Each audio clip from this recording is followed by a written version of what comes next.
कौन है छठी मैया? छठी मैया की पूजा की शुरुआत कैसे हुआ?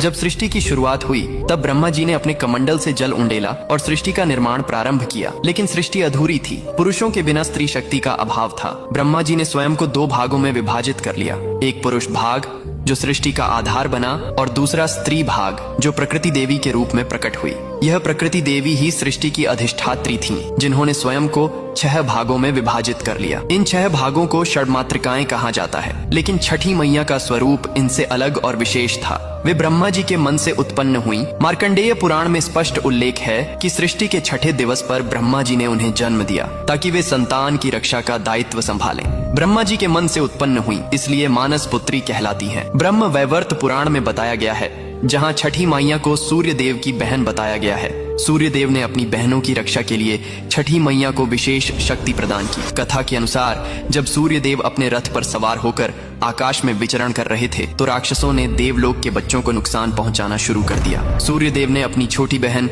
षष्ठी देवी को बुलाया और कहा, हे बहन, तुम्हें संतान की रक्षा का भार संभालना होगा। मेरी किरणों से शक्ति लो और पिशाचों का संहार करो। छठी मैया ने तपस्या की। वे सूर्य की किरणों के नीचे खड़ी रहीं, जल अभिषेक किया और ठेकुआ गुड़ गेहूं का प्रसाद चढ़ाया।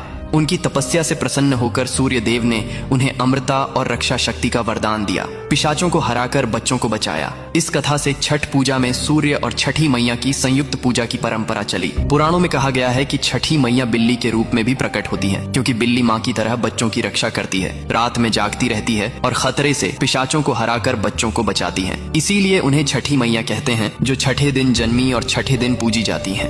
कमेंट में लिखो, जय छठी मैया।